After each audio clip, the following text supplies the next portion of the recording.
Worldwide, Nestle owns and operates 49 separate bottled water brands produced in 34 countries. This is a list of the brands that are sold outside of North America. So, if you're from a different area, you may recognize some of these. I don't recognize any of them, which is part of the reason why I'm going to focus more on North American part of their business.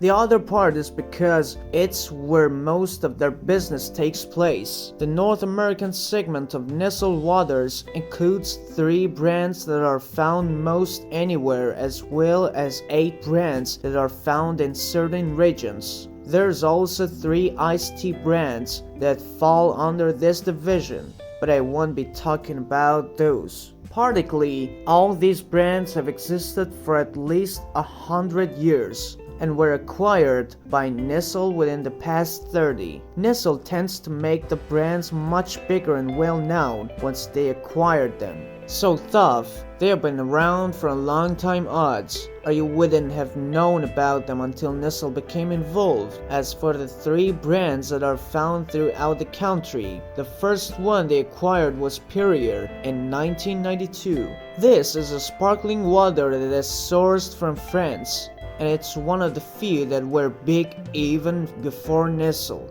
They are even partially responsible for making bottled water popular in the US. Back in the 1970s. In 1999, Nestle acquired another big brand called S.Pellegrino or Saint Pellegrino. This one comes from Italy. The last of the waters in this category is Nestlé Pure Life. You probably already knew this one was made by Nestle, but before the year 2000, it was not. It was acquired from a company called Aberfoyle Springs. Nestle quickly changed the name, and for the regional brands, there's 4 that stand out. Arrowhead is Nestle owned as of 1987. Almost all the water for this brand is sourced from California, so as a result, it's mainly sold in California and the surrounding area. Also in 1987, they acquired Ice Mountain, which gets most of its water from Michigan. So again, the people from that surrounding area would be most familiar with this one. In 1993, they acquired Poland Spring, which comes from Maine. So this is a brand sold in the New England area. New Yorkers probably recognize this one the most. And finally, in 1993, Nestle acquired Deer Park. They get their water from Pennsylvania and Florida. So I'll just call that whole southeast area the Deer Park region.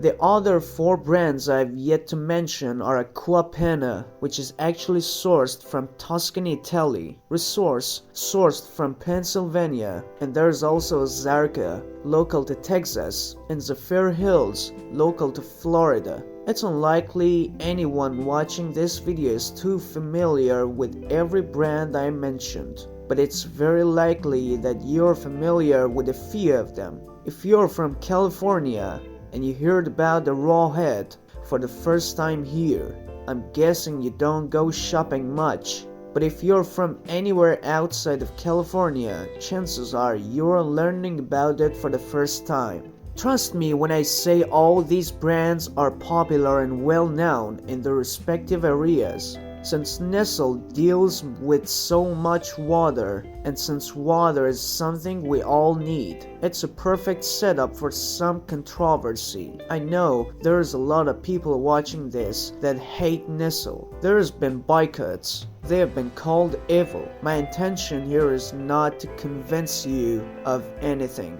Whether Nestle is good or bad is completely up to you to decide. I simply want to make you aware of some of the common criticisms concerning their water. There's a lot that are not water related as well, but I'm not getting into those today. Nestle doesn't pay much for their water, really next to nothing. The price they pay depends on the laws of the state and the specific area, but in general, it tends to be pretty cheap. For example, in their big plant in Michigan, where they make ice mountain. They pay $200 a year in permit fees, and that's it. There was a big store in California where they had a similar permit fee, but even that cheap permit had been expired since the 80s. In some places, they pay certain taxes. In other places, it's just the municipal rate, meaning they're essentially doing the equivalent of you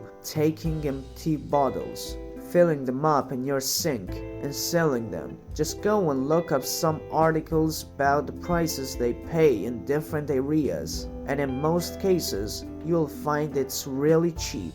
But keep in mind the bottles they sell are not pure profit. They legally have to own or lease the land they're taking the water from. And of course, the extraction and bottling and transportation costs. But even after all that, they're making a lot of money. The issue people have is this. When Nestle looks for a new location to get their water, they tend to seek out the weak areas, the places that are struggling and can use the business. When they build a new plant, it creates jobs and helps the economy. They find areas that are desperate for something like this and use that leverage to negotiate really good terms. And that's where they end up paying $200 a year for their water. And then, if the state wants to change any of these deals or change any of the laws, they're met with massive resistance from Nestle and the rest of the bottled water industries. They're also accused of taking too much water from the area. It's like when someone asks you for a bite of your sandwich, but then they take the biggest bite you've ever seen and end up eating half of the whole sandwich. Sometimes some scientists will come in and run some tests and say they're depleting all the water from the area. Nestle comes in with their scientists and say there is no conclusive evidence of that, and everything they're doing is sustainable. Nestle is convincing, but the popular does seem to be that the environment would be better off if Nestle was not messing with it. There is also other environmental issues concerning the pollution they cause and extracting all the water as well as the plastic bottles they use to sell it. And then they also get bad publicity whenever there is a water crisis near one of their areas. Like when Flint, Michigan is desperate for water and they're forced to pay high prices for their water that Nestle just extracted from a few miles away and put in 2 bottles. The same thing goes for California and their droughts. This kind of stuff makes a company look bad and raises a ton of ethical questions. Consider if an area were desperate for water and I come and selling water from a few towns over at a huge markup.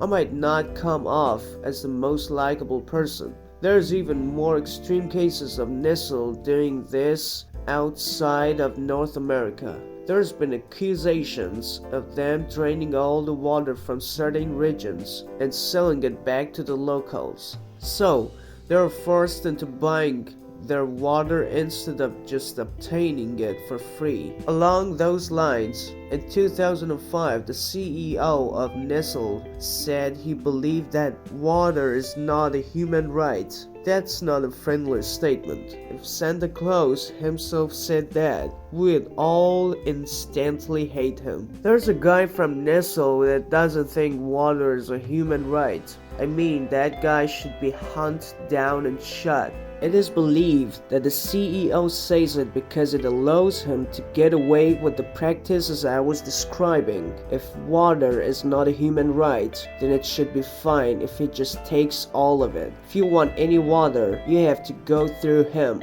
That's how you picture the guy talk. I want all the water. I want it all underneath my house. It's obviously a crazy statement that everyone would disagree with. It's things like this that make me think that Nestle doesn't even care about their reputation. He later came out to say that it was taken out of context and he didn't mean it in the way that everyone perceived it. But what else would you say after such a backlash? It's still pretty sketchy to me. There's a lot more to it, but these are the highlights as to why people disapprove of Nestlé Waters. For some of it, you could make points in favor of Nestle, but for a lot of it, it's hard to defend them. If you have any more details about any of this or any other controversies I failed to touch on, leave them in the comments. But also, let me know in the comments how you perceive Nestle in their water division, both before and after watching this. Did you know they were so controversial? And did you know that they were behind all these water brands that you probably see regularly just by looking at the labels? I don't know how you would have known. I'd like to hear what you have to say. Thank you for watching.